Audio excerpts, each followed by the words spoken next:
예, 우리 기도하시면서 주일 예배 하나님께 드리도록 하겠습니다. 기도하겠습니다. 살아계신 하나님, 주님은 찬양받기 합당하신 분이며 우리 하나님의 놀라운 사랑은 오늘도 영광받기 합당하신 하나님의 귀한 역사이신 줄로 믿습니다. 오늘 예배 하나님 앞에 드릴 때 주님 영광 홀로 받으시며 이 자리에 좌정하셔서 거룩한 하나님의 나라가 임하는 축복의 시간 되게 인도하여 주시옵소서. 감사드리며 예수님의 이름으로 기도드립니다. 아멘. 예, 우리 찬송 453장 함께 찬송하시겠습니다.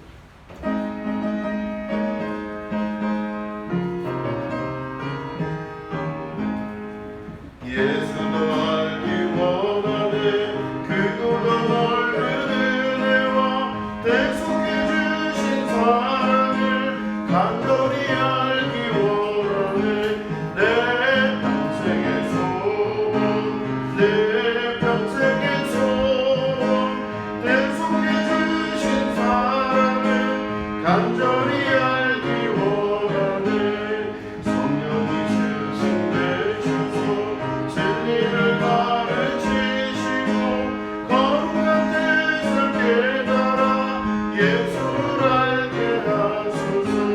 내 평생의 소원 내 평생의 소원 대속해 주신 사랑을 간절히 알기 원하네 성령의 감화 받아서 하나님 말씀 배우니 그 말씀 완전히 내 맘에 교훈되도다 내 평생의 소원 내 평생의 소원 대속해 주신 사랑을 간절히 알기 원하네 예수가 계신 보좌는 영광에 눌려 있도다 평화의 왕이 오시니 그 나라 왕성하도다 내 평생의 소원 내 평생의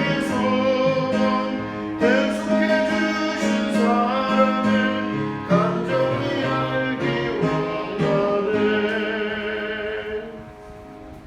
드려진 예물을 위해서 기도하겠습니다. 하나님 아버지 감사하고 또 감사드립니다. 이 예물드린 손길들을 하나님 기억하여 주시고 하나님의 거룩한 그 오른손 장중에 붙잡아 주셔서 이들이 세상을 능히 감당하여 이길 수 있는 능력의 백성 될 수 있도록 도와주시옵소서.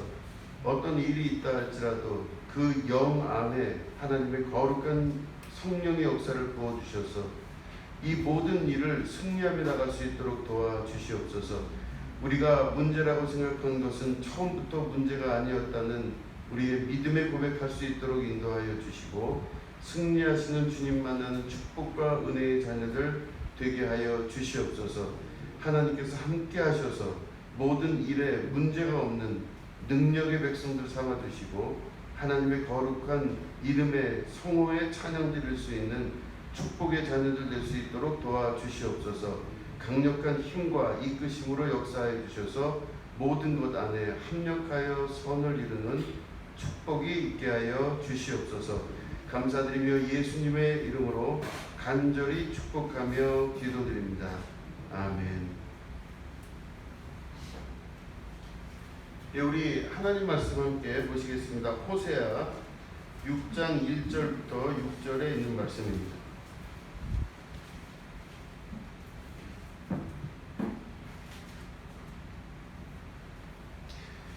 예, 호세아서 6장 1절부터 6절에 있는 말씀을 우리 교독하도록 하겠습니다.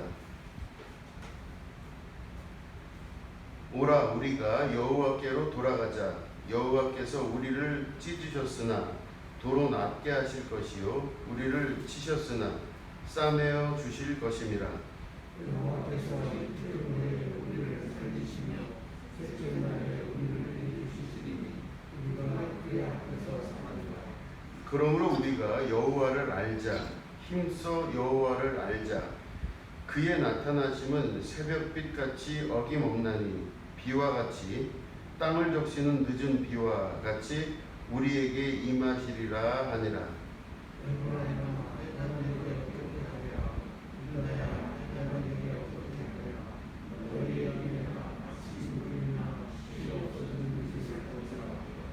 그러므로 내가 선지자들로 그들을 치고 내 입의 말로 그들을 죽였노니 내 심판은 비처럼 나오느니라.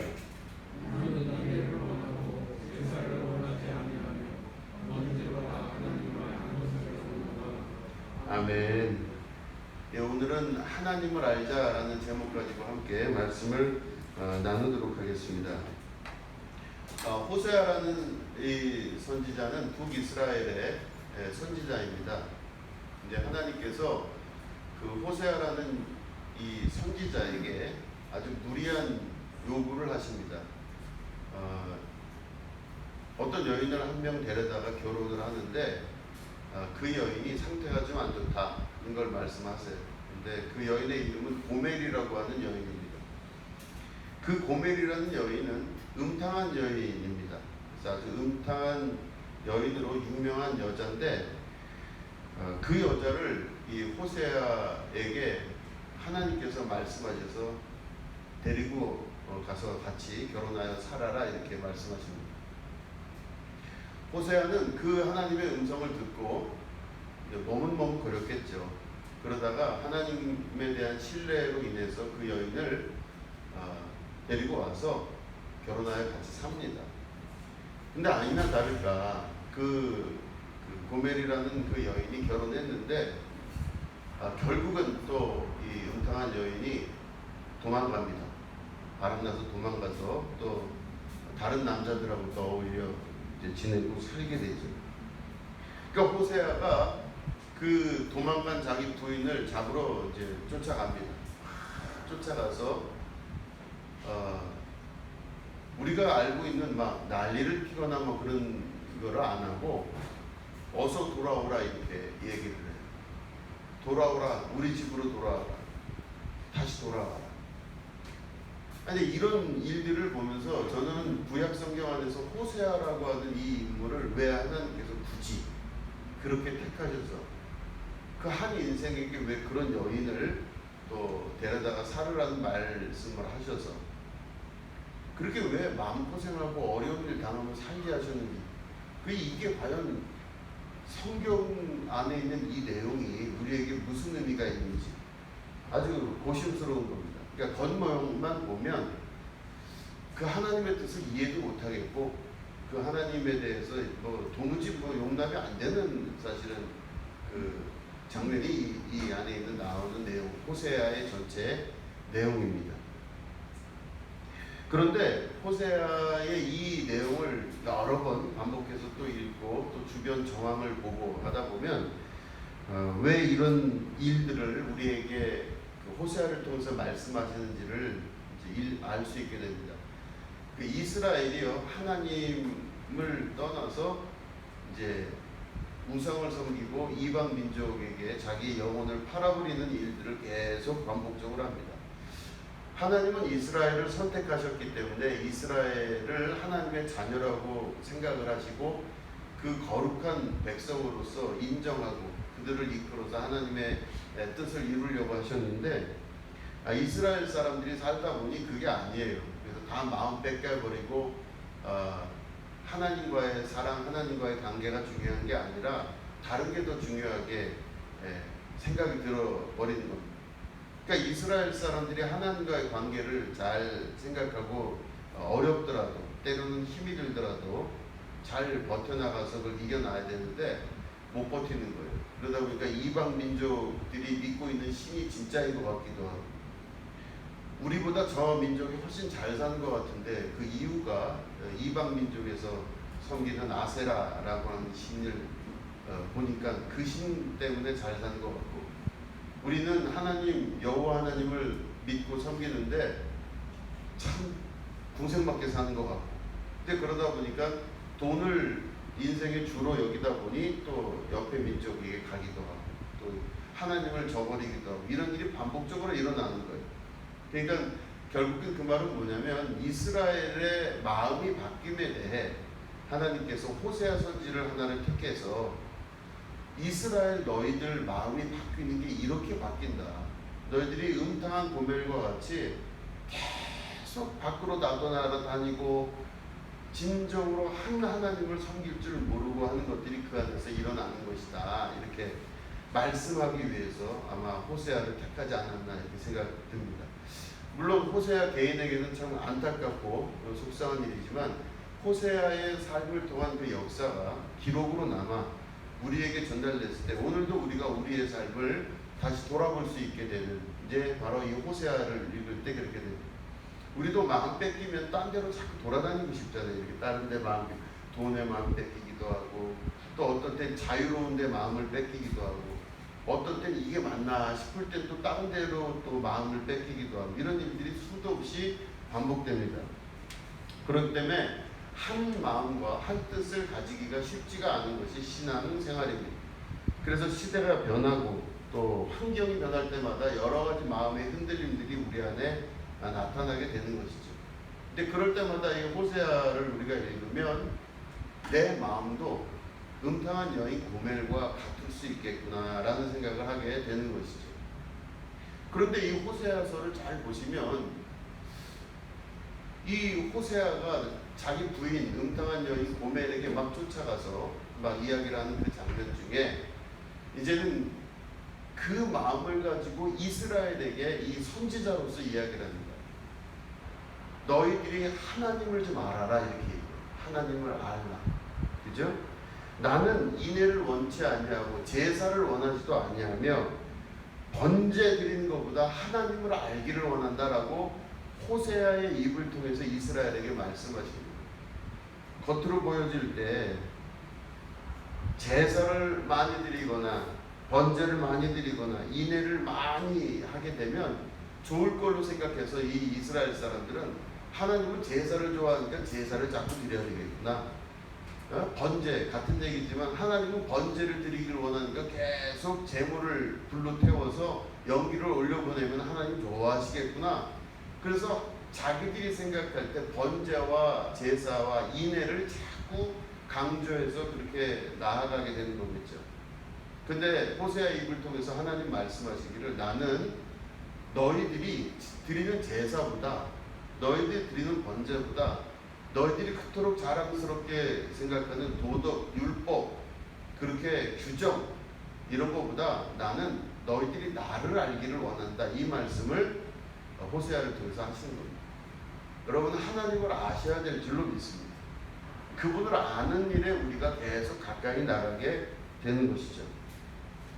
그러니까 우리가 호세아 지금 6장을 읽었는데 호세아 4장에는 이런 말씀이 있습니다. 1절을 보면 이스라엘 자손들아 여호와의 말씀을 들으라. 여호와께서 이 땅 주민과 논쟁하시나니 이 땅에는 진실도 없고 인애도 없고 하나님을 아는 지식도 없다 그랬습니다. 그러니까 하나님을 아는 지식이 없는 거예요.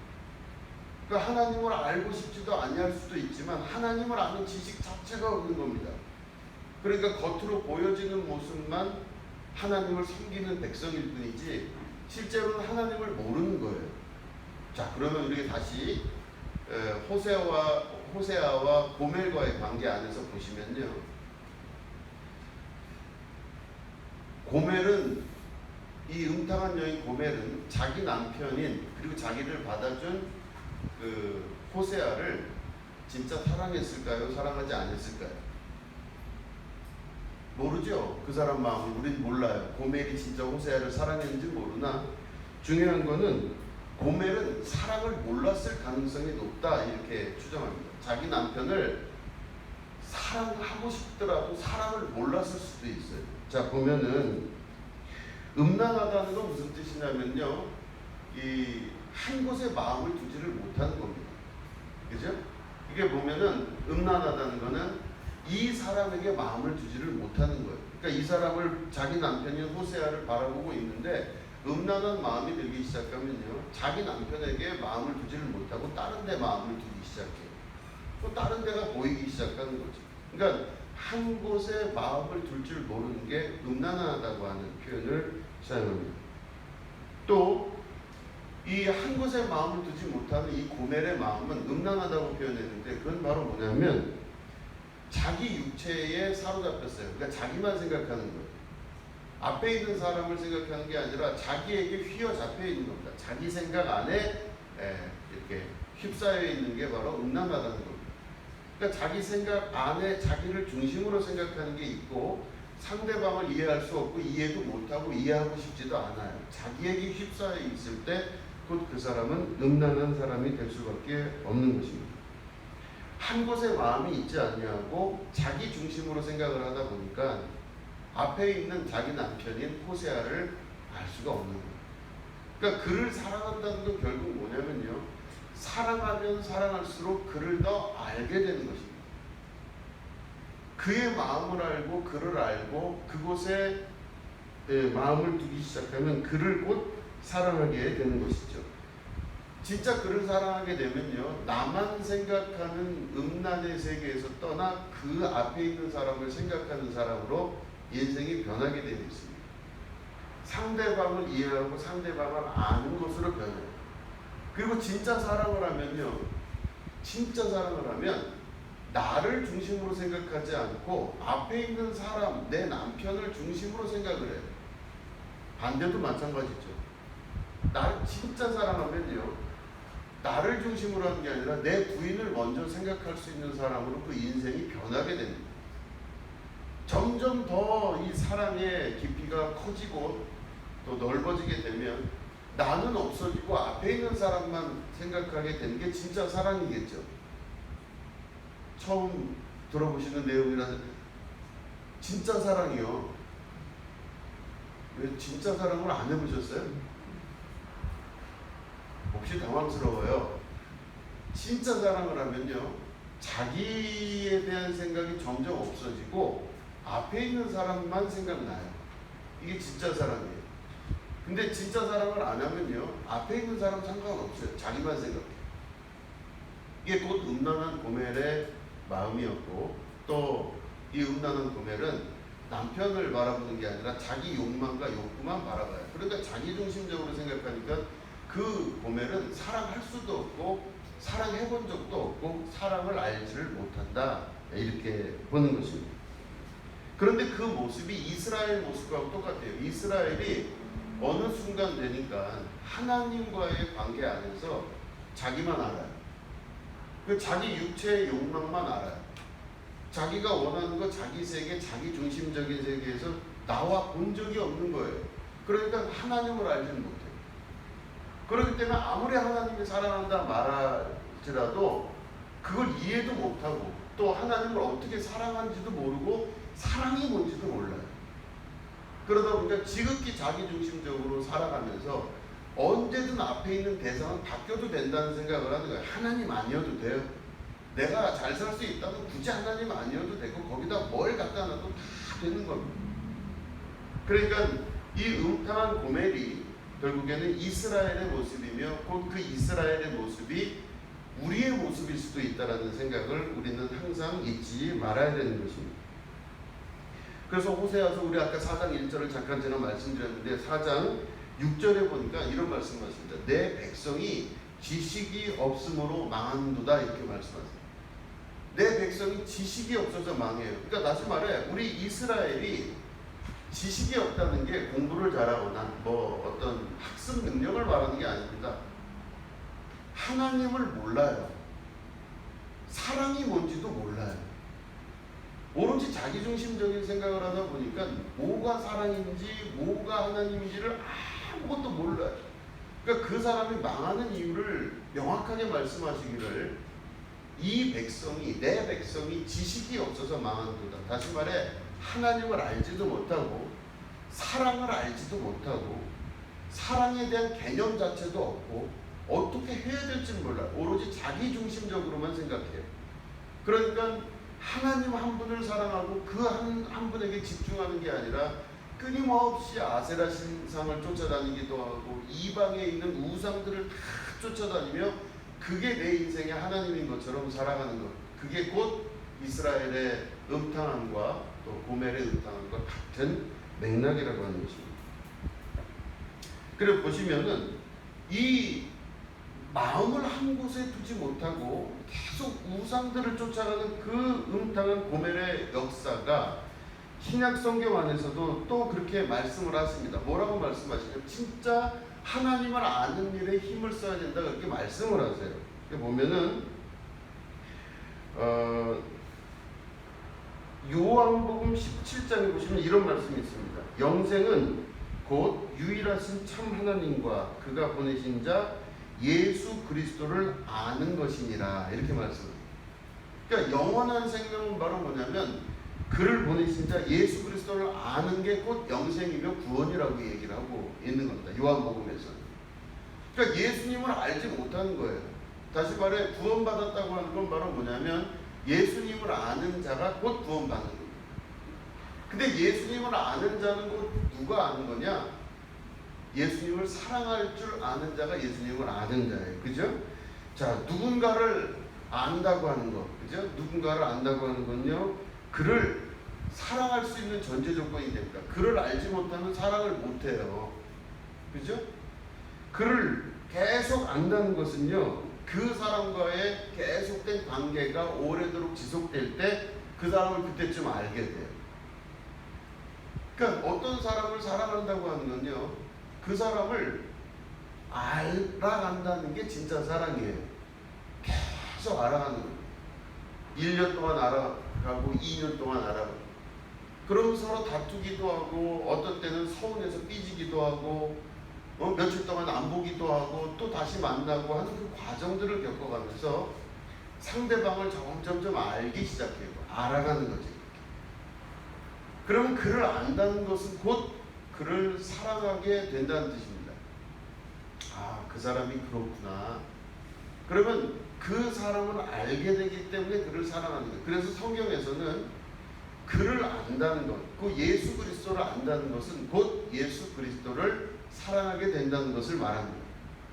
예수님을 사랑하게 된다는 것은 예수님과의 관계가 어느 정도의 많은 시간을 필요로 한다는 거예요. 예수님을 알기 위해서 계속 예수님께로 가까이 나아가고 예수님에게 서운한 마음도 가지게 되고 또 예수님을 너무너무 사랑하고 기뻐하는 마음도 가지게 되고 이런 여러 과정들을 거치면서 예수님을 점점점 알게 되는 것. 이게 곧 예수님을 사랑하게 된다는 것이죠. 그를 사랑한다는 것은 그를 잘 모른다는 말하고 조금 반대되는 말입니다. 잘 모르는 사람을 사랑하는 것은 자기 육체의 욕망을 쫓아가는 자들만 그럴 수가 있는 것이죠.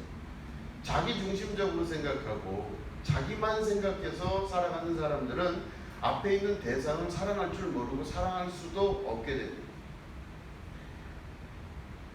결국 그를 사랑한다는 것, 그 사랑한다는 것은 하나님 안에서 그를 잘 알게 되는 것을 말하는 것이죠.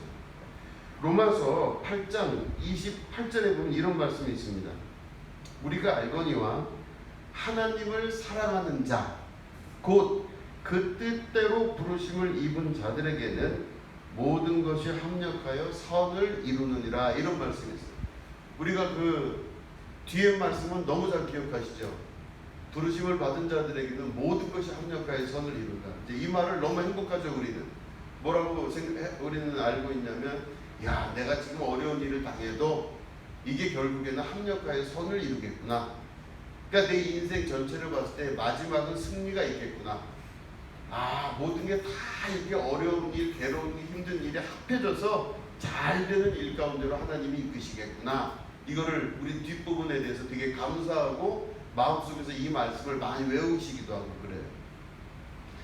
그런데 모든 것이 합력하여 선을 이룬다고 하는 것의 그 전제 조건이 바로 앞에 내용이 나와 있습니다. 뭐라고 되어 있냐면 하나님을 사랑하는 자 이렇게 되어 있습니다. 아무나 합력하여 선을 이루는 게 아니라 하나님을 사랑하는 자 이렇게 되어 있어요. 자, 우리 그럼 공식적으로 지금 제가 공식을 말씀드렸죠. 하나님을 사랑하는 자는 하나님을 어떻게 하는 자라고요? 아는 자예요. 하나님을 알지 못하는데 사랑할 수는 없어요. 그죠? 하나님을 알아야만 그를 사랑하는 거예요. 자, 하나님을 안다는 건 바로 뭘까요? 하나님에게서 마음이 떠나지 아니하고 하나님을 계속 보는 자, 그리고 하나님과의 관계가 오래도록 지속되는 자, 그죠? 그래야만 하나님을 점점점 알기 시작해요. 하나님을 점점 알기 시작하고 그 아는 것으로 인해서 하나님을 사랑할 줄 아는 자예요. 자, 그럼 하나님을 사랑할 줄 아는 자는 어떻게 되겠어요? 자, 아까 말씀드린 대로 이 공식이죠. 내가 하나님을 사랑해요. 그러면은 하나님을 사랑한다 그러면 하나님을 더 먼저 생각하겠어요? 나를 더 먼저 생각하겠어요? 하나님을 더 먼저 생각해요. 그죠? 나를 생각하지 않고 저 앞에 있는 하나님을 먼저 생각하게 돼 있어요. 어디 가서 뭐 먹을 때도 내가 먹는 걸 중심으로 생각하지 않고 앞에 있는 사람 생각하는 게 사랑하니까 그렇게 하는 거잖아요.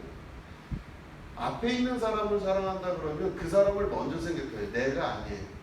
자, 하나님을 사랑하는 자는 나를 먼저 생각하지 않고 하나님을 먼저 생각해요. 이 사랑이 그게 가게 되면 나는 없어지고 하나님밖에 안 보여요. 너무 사랑하니까 나는 안 보이고 하나님밖에 안 보여요. 이게 사랑하는 거예요. 그러면 하나님을 사랑하는 자라고 할 때는요, 주변에 있는 것들이 잘 안 보이고 하나님만 보이는 거예요. 실제로는 오로지 하나님이 모든 것의 시작이고 끝이에요. 주님만 보여요. 그러면 모든 문제라고 있는 것들이 있거나 여러 가지가 다 우리 앞에 놓여져 있을 때 그 놓여진 것들보다 먼저 보이고 제일 크게 보이는 게 누구냐면 하나님이 보이는 거예요. 그 하나님이 보이는 그 순간이 하나님을 사랑하게 되는 거예요. 여러분, 예수님이 탕자 비유 말씀하셨어요. 그래서 아들이 있었는데 그 둘째 아들이 그 부잣집 아버지의 아들이죠. 그 아버지 아들 둘째 아들이 아버지에게 부탁을 해요. 아버지, 죽으실 거죠? 네, 죽을 것 같다. 언젠간 죽겠지. 그럼 어차피 죽으시면 유산 남겨주시는 거 아니겠습니까? 그렇지. 그러면 그 유산을 좀 미리 땡겨서 받을 수 있겠습니까? 그래서 이 둘째 아들이 유산 땡겨 받아요. 그래서 이 아버지가 그 아들에게 원하는 대로 다 그냥 줘버려요. 그 아들이 그 돈을 가지고 멀리 이방으로 나가서 자기 하고 싶은 거 다 하고 살았다고 성경은 기록하고 있어요. 다 했어요. 자기 욕망대로 하고 싶은 거 다 했어요. 막 그냥 가고 싶은 데 다 가고 하고 싶은 짓 다 하고 먹고 싶은 거 다 먹고 할 거 다 하고 났어요. 그랬는데 나중에 보니까 이 둘째 아들이 다 쓰고 다 하고 나서 빈털터리가 됐어요. 근데 빈털터리가 되고 나서 보니까 갑자기 자기 신세가 너무 전락해버렸다는 걸 알아요. 거지가 된 거죠. 돈 다 없어지고 다 날린 다음에 이제는 어디서 일을 하는데 돼지 쥐염 열매를 먹었대요. 그게 무슨 말이냐면 돼지를 치우는 어느 집에 가서 알바를 뛴 것 같아요. 먹고 살 길이 없으니까 내가 돼지라도 치워드리겠습니다. 그러면 돼지를 이렇게 밥도 주고 하면요, 그 돼지 우리가 옆에서 잠을 잘 수 있도록 아마 주인이 줬겠죠? 그러면은 돼지를 돌보기도 하면서 그 옆에 잠도 자고. 그러니까 잠만 아마 재워준 것 같아요. 밥은 안 준 것 같아요. 돈도 안 주고. 잠 재워주는 값으로 네가 그럼 돼지 돌봐라 그랬어요. 그래서 돼지를 돌봤는데 배가 고프니까 돼지 먹는 밥 중에 쥐염 열매라는 그 열매를 돼지 밥을 뺏어서 자기가 먹어요. 이게 자기 신세가, 그 부잣집 아들이 이게 자기 신세가 너무 처량해진 거죠. 그 말씀드린 대로 돼지는 이스라엘 사람들은 돼지를 먹지도 않았기 때문에 돼지 농장이 없었어요. 그러면 이 사람이 지금 자기 마을 근처로 온 것도 아니고 이방에서, 그 외국에서 돼지 치는 사람으로 그냥 사는 거예요. 그 부잣집 아들이. 거지죠, 거지.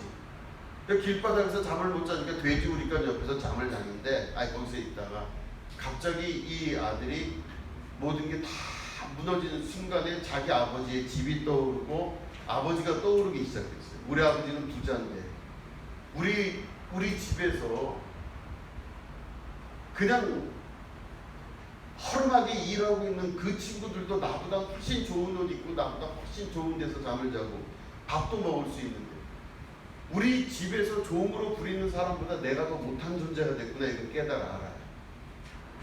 자, 이게 보면 이 둘째 아들이 결국은 아버지께로 돌아가고 이제 그런 이야기인데, 둘째 아들의 눈이 딱 띄어지는 순간이 바로 어떤 순간이 되냐면요, 자기 안에 있는 욕망을 더 이상 이룰 수 없을 때 이 둘째 아들의 눈이 보이기 시작해요.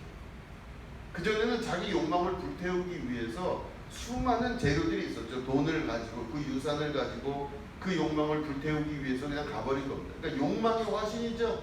자기 중심적으로 생각하고 자기 중심적으로 모든 걸 다 이루는 사람이에요.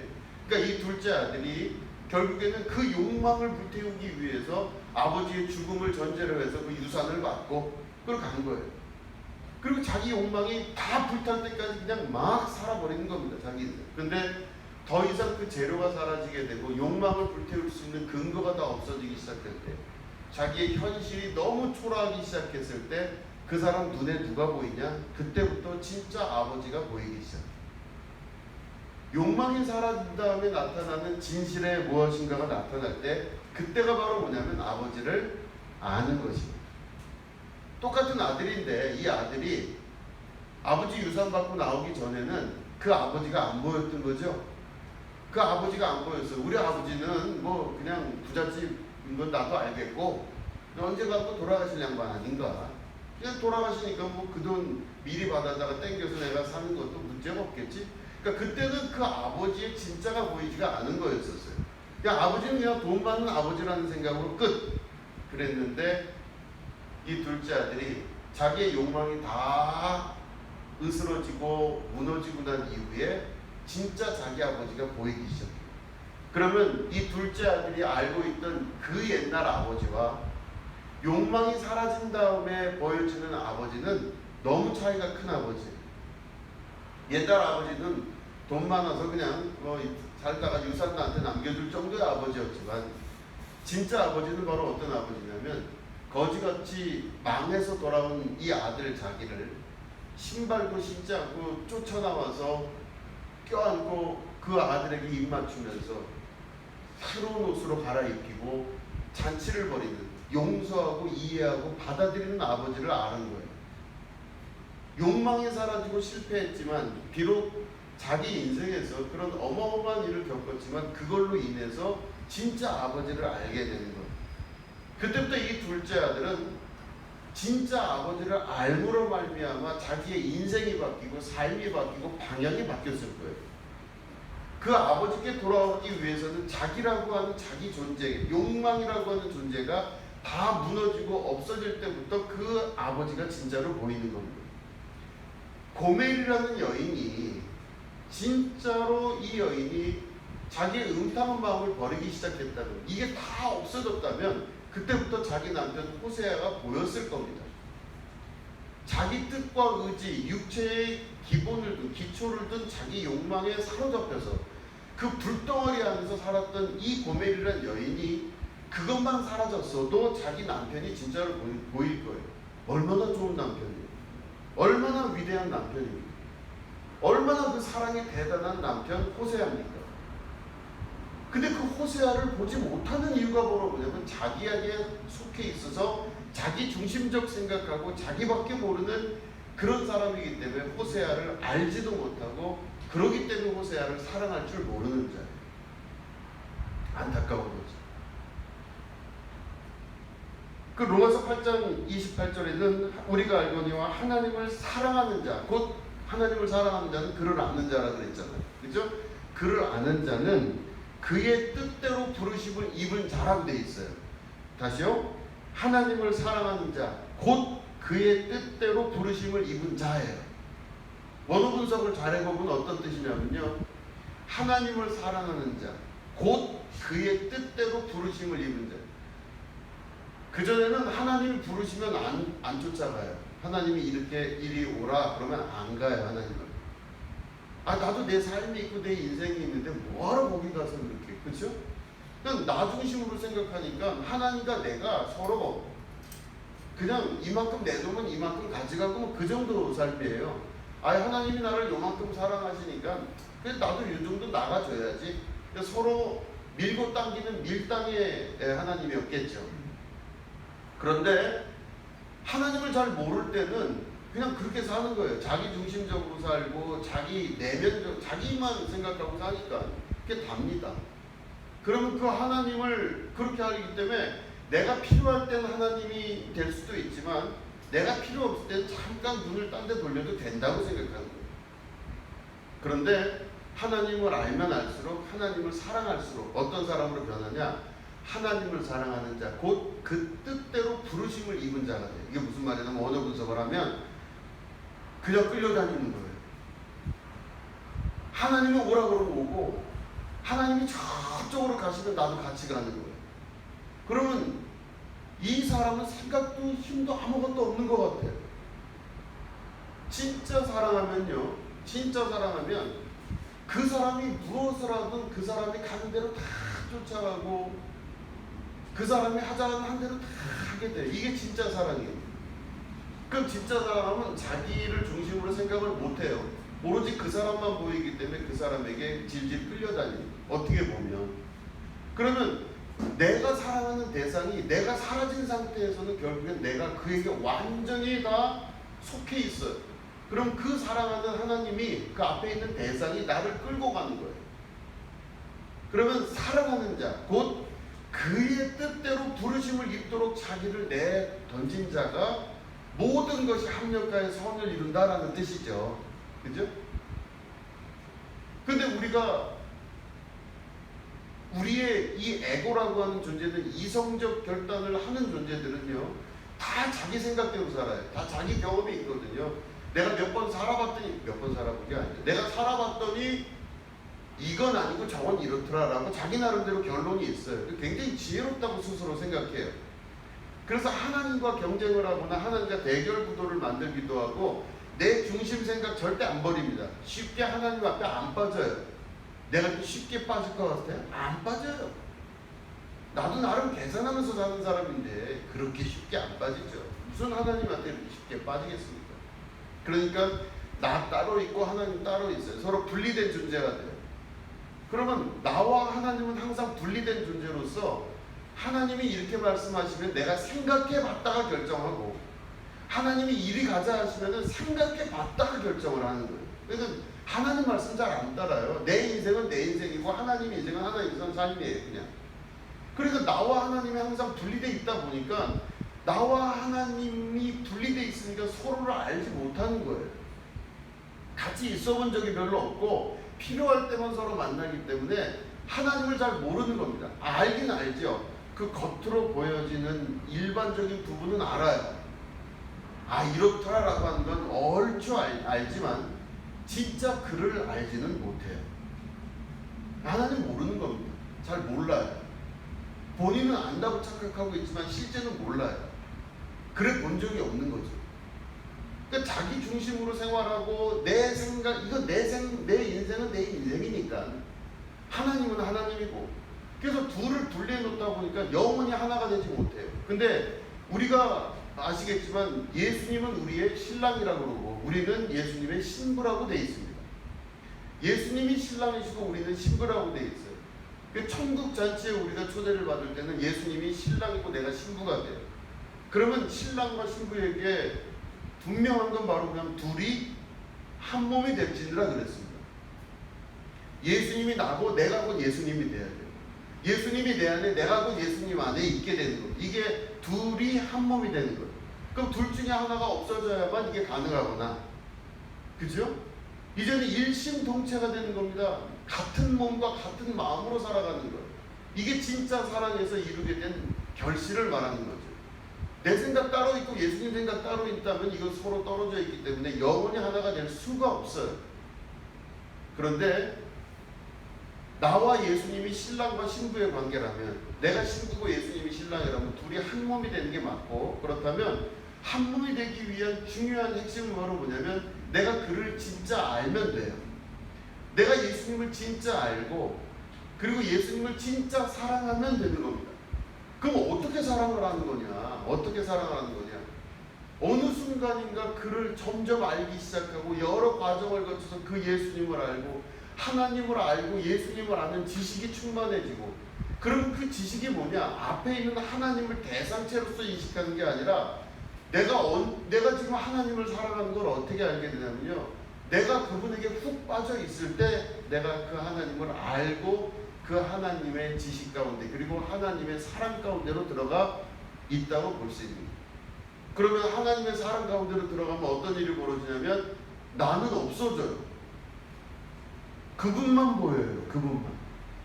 예수님만 보이고 하나님만 보여요. 그러면 훅 들어가서 그곳에서 그냥 막 살아가는. 세상과 나는 간 곳이 없고 구속한 주만 보이도다. 이것이 나의 간증이요. 그죠? 세상과 나는 간 곳 없고 구속한 주만 보이도다. 아시잖아요. 세상과 내가 싹 사라져버리고 완전히 그 사랑 안에 내가 푹 빠져서 구속한 주님만 보이는 순간이 와요. 오로지 눈을 떠도 주님, 눈을 감아도 주님. 그러면서 그 사랑 안에 깊이 들어가기 시작하면요, 그와 내가 하나가 되고, 내 말이 너희 안에 너희가 내 안에 거하면 무엇이든지 구하라. 그러면 내가 이루리라 말씀하십니다. 하나님을 사랑하는 자, 곧 그 뜻대로 부르심을 입은 자. 다시 말해 그분이 나를 이끄시는 대로 내가 나를 그분에게 완전히 봉헌하여 그분이 이끄시는 대로 순종하여 나갈 줄 아는 자. 그분만 보이는 자에게 모든 것이 합력하여 선을 이루게 되는 것입니다.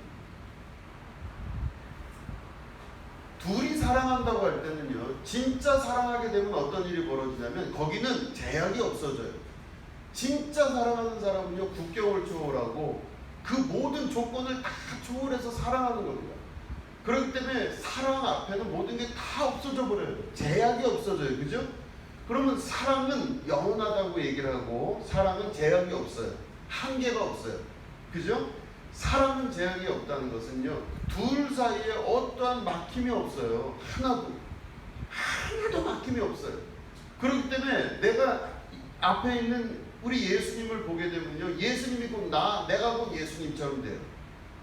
내 마음이 예수님 안에, 예수님이 곧 내 안에 있게 되니까 둘이 하나가 되기 때문에 그 사이에는 아무런 제약이 없어요. 나와 너라고 하는 경계선, 구분점이 없어지게 되는 거예요. 이게 바로 제약이 없는 사랑이에요. 진짜 사랑하면 제약이 없어져요.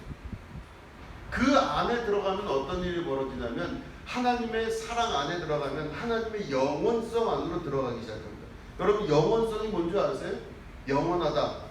영원하다는 우리가 우리의 인간적인 계산으로 영원을 생각할 때가 많잖아요.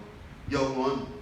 그 영원은 끝도 한도 없이 영원하다. 이게 끝이 없는 게 영원이라고 생각을 하는데 그건 우리식의 이야기예요. 인간의 이야기. 그건 아니라 수치로 계산하는 우리의 영원이 아니라 진짜 영원은 바로 뭐냐면 시간의 제약을 안 받는 게 영원이에요. 그죠? 시간의 제약을 받질 않아요. 시간의 제약을 안 받아요. 영원히. 그러면 영원히 산다는 건 뭐냐면 시간의 제약을 받지 않고 산다는 겁니다.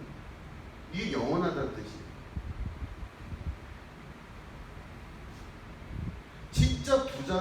진짜 부자는 돈이 많은 게 부자라고 생각하는데 절대 오해입니다. 돈의 제약을 받지 않는 게 부자예요. 쓰고 사는 거에 대한 모든 것이나 이런 거 저런 거에 대한 제약을 전혀 안 받아요. 그 사람만큼 부자가 어디 있겠어요, 이 세상에. 제약을 안 받는 거예요. 그러니까 다시 말해 리미트가 없다고 하는 뜻입니다. 아무리 부자라도 자기가 모은 돈보다 훨씬 많은 돈을 번 사람이 있고 그건 항상 어느 순간 1등은 2등에게 밀려날 가능성이 있는 거겠죠. 그러니까 이건 제약이 있는 거예요. 근데 진짜 부자는요, 제약이 없어요. 아무런 제약이 없는 자예요. 그 사람이 진짜 부자입니다. 진짜 영원하다는 건 바로 뭐냐면 시간의 제약을 절대로 안 받아요. 아무런 제약이 없어요. 내가 누구를 사랑한다 할 때 그 진짜 사랑한다는 건 뭐냐면요, 사랑에 제약이 없어져요. 그만 보이게 되기 시작할 때 제약이 없어져요. 하나님은 우리를 사랑한다고 말씀하세요. 성경은 끊임없이 하나님은 나를 사랑한다고 그러세요. 저를. 또 여러분들을 사랑한다고 그러십니다. 그 사랑한다는 건요, 우리가 수치로 가늠할 때가 많아요. 이 정도 되면 사랑해야 되지 않나? 이 정도 돼야 사랑한다는 증거지. 이렇게 이야기를 하는데 그 사랑의 특징이 바로 뭐냐면 하나님이 우리를 사랑한다는 사랑할 때는 제약이 없다는 거예요. 어떤 조건도 거기에 들어갈 방법이 없어요. 내가 이 이런 사랑을 받을 만한 존재인가? 우리는 그런 조건을 따지잖아요. 내가 이만한 사랑을 받을 만한 존재인가요? 근데 하나님의 사랑은 조건이 이유가 없다는 거예요. 저를 향해서. 괜찮다. 난 그냥 너를 사랑한다 그래요. 제가 이런 종류의 사람인데 하나님 사랑하시겠어요? 아니야. 난 너를 사랑한다. 어떤 제약과 어떤 조건도 없이 무조건적인 사랑일 때 그 사랑은 바로 영원한 사랑, 변치 아니하는 사랑, 진짜 사랑이에요. 그 사랑은 바로 하나님이 나를 안다는 뜻입니다. 하나님이 나를 모르고서는 절대로 그럴 수가 없죠. 근데 하나님은 나를 다 아세요. 내 죄도 아시고 내 숨은 뜻도 아시고 내 이런 마음도 아시고 내 모든 걸 다 아셔요. 알기 때문에 사랑한다는 말씀을 하시는 거지, 나중에 뒤져봤더니 나 너 그런 인간인 줄 몰랐다, 천국만 갖고 있는데 미안한데 저기 제 딴 데로 태워라, 이런 말씀을 안 하시는 거예요. 이미 하나님은 나를 다 아세요. 그래서 성경에 보면은 머리에 가락 숫자까지도 다 세신다 이렇게 말씀하시죠. 다 아시는 겁니다. 내 내장 깊은 곳까지 전부 다 아시는 분이 하나님이세요. 그렇기 때문에 그렇게 알기 때문에 나를 사랑한다고 말할 수가 있는 거예요. 그렇다면 우리도 하나님을 사랑한다고 말할 때는 하나님을 안다고 해야 됩니다. 그리고 모르겠다면, 내가 지금 모르겠다면 하나님을 알기 위해 우리가 노력할 수 있으죠. 그 하나님을 알기 시작하면요, 그 하나님의 감동과 감격 가운데 살게 되는 인생으로 변하기 시작합니다. 하나님과 나 사이에 막힘과 제약이 없어지기 시작하고 그 하나님을 알기 시작하면서 하나님의 뜻 안으로 부르심을 받을 줄 아는 자가 돼요. 왜냐하면 내가 없어지니까. 그죠? 그 뜻대로 부르심을 입은다라고 하는 것은 자기라고 하는 자아적 정체성이 사라져버린 거예요. 주님께서 원하시면 그렇게 하겠습니다. 주님께서 이렇게 하라 하시면 그렇게 하겠습니다. 이게 바로 순종하는 자죠. 그죠? 제가 목사 안수 받을 때 이 이야기를 여러 번 말씀을 드렸는데, 목사 안수를 받기 전에 너 그 길 갈 때 이런 일이 있을 텐데, 너 속상하고 힘들고 어려운 여러 가지 일이 있을 텐데 그 길 가겠니? 가만히 생각하면 너무 싫어요. 내가 태어나서 살면서 좋은 것도 있고 여러 가지가 다 있을 텐데 왜 굳이 그 길을 가야 될까요? 쉽지가 않았어요. 근데 하나님 앞에 마지막 안수받기 직전에 그거를 결단을 할 때 어떤 조건이 와도 제가 그렇게 가겠습니다, 이 결단을 했죠. 조건이 하나님과 나 사이를 가로막을 때는 인간적인 욕심과 욕망이 다 가로막아요, 원래. 그죠? 너 가난해도 힘들어도 속상해도 좌절해도 번민스러워도 그 길이 너한테 좋은 거 하나 없이 보여도, 때로는 사람들이 너한테 손가락질을 하고, 때로는 어떤 사람들이 너를 비난해도, 때로는 어떤 사람들이 너에게 박하게 행동해도, 아주 힘들게 너를 만들어도 너 그 길 가겠니? 제가 가겠습니다. 그 질문은 곧 너의 욕망과 욕구가 지금 어디까지 있냐를 물어보시는 것과 똑같죠. 그죠? 너 어떻게 하겠니? 신학교 처음 들어가서 다 그런 거 꿈을 꿉니다. 외국 가서 공부하는 대부분의 목회자들이나 이런 사람들도 꿈을 꿨기 때문에 그렇게 하는 겁니다. 다 왜 그러겠어요? 큰 교회 가서, 대형 교회에 내가 담임부로 들어가서, 그때부터 거기서부터 나는 휘황찬란하게 사람들 앞에 서서 물질의 어려움 당하지 아니하고 이런저런 어려움 안 당하면서, 이게 한국 현대교회의 전형적인 모습이고, 저도 역시 그 길을 쫓아갔던 사람 중에 한 명입니다. 처음에 있었던 생각과는 다른 욕망들이 제 속에서 꿈을 꾸기 시작하면서 그런 세계를 꿈꾸고 살았어요. 왜냐하면 세상은 다 그렇거든요. 다 성공을 향해서 높은 곳을 향해서 가는 게 맞다고 여겨지는 게 인생의 대부분 다 같은 방법들이에요. 근데 교회도 안 달라요. 교회도 똑같습니다. 교회라고 특별히 다를 거라고 오해하지 마시기 바랍니다. 교회는 거룩한 사람들만 모였다고 사람들 생각하는데 오해인 거 아시죠, 여러분? 절대로 그렇지가 않다는 겁니다. 그런데 그런 것 안에서 자기 결단을 하기 시작하고 주님의 부르심과 그 부르심에 응답하여, 제가 그러면 어려울 줄 알면서 그 길을 가겠습니까? 가겠습니다. 진짜 한 거죠. 진짜 진심으로 가슴 아프게 고백하고 그렇게 가겠습니다. 제가 이런 거 저런 거 다 포기하겠습니다. 주님 사랑합니다. 그리고 그때 그 길을 가기 시작했는데 아니나 다를까 정말로 힘들고 여러 가지 어려운 일들이 닥칠 때가 있었어요. 근데 그럴 때마다 제 마음을 다소 추스르면서 처음의 모습을 가지려고 노력을 하는 거예요. 어떻게 살겠느냐? 저는 주님과 나와의 관계 안에 어떤 막힘도 없고 어떤 벽도 없습니다. 주님, 제가 그렇게 살겠습니다. 제약이 없는 삶으로 살기 시작하겠습니다. 그럴 때 하나님이 모든 것이 합력하여 선이 되게끔 만들어 가십니다. 모든 것이 합력하여 선이 되게끔 로마서 8장에 있는 이 말씀대로 이루어가는 것을 경험하기 시작하는 거예요. 하나님의 말씀은 진리이기 때문에 그 진리가 우리 안에서 역사하는 힘이 큽니다. 진짜로 그렇게 됐다는 것을 말씀 안에서 깨달아 알기 시작했어요. 하나님과 나와의 사이에 제약이 없기 시작하면, 내가 하나님을 알기 시작하면, 안다는 것은 그를 사랑하기 시작하면요, 내가 사라지기 시작하고 그의 뜻대로 부르심을 입어 어떤 조건에도 이걸 이길 수 있다고 하면 하나님이 그 안에서 합력하여 선을 이루는 정말 귀한 축복과 은혜가 우리에게 진짜로 있게 되는 것이죠. 정말입니다. 여기서 가장 큰 적이 된 건 누구냐? 납니다. 하나님도 아무 문제가 없어요. 하나님은 나를 사랑하시는 거 변함도 없고 그대로 사랑하시는데 지금 제일 문제가 되는 게 누구냐면 나예요. 내 욕망, 내 생각, 내 경험, 내 틀, 내 지식, 내 알고자 하는 작은 욕망들, 그 많은 것들이 결국 하나님과 나 사이를 구체적으로 갈라놓고 하나님은 하나님, 나는 나대로 따로 살다가 결국엔 멸망의 길 가운데로 들어가는 거예요. 하나님의 영원한 생명 가운데로 안 들어가고 내 인생 내에서 마지막으로 주어지는 그 인생의 그 멸망 가운데로 들어가고 끝이 나버리는 것, 이게 바로 우리가 가지고 있는 인생의 오묘한 모순이라는 것입니다.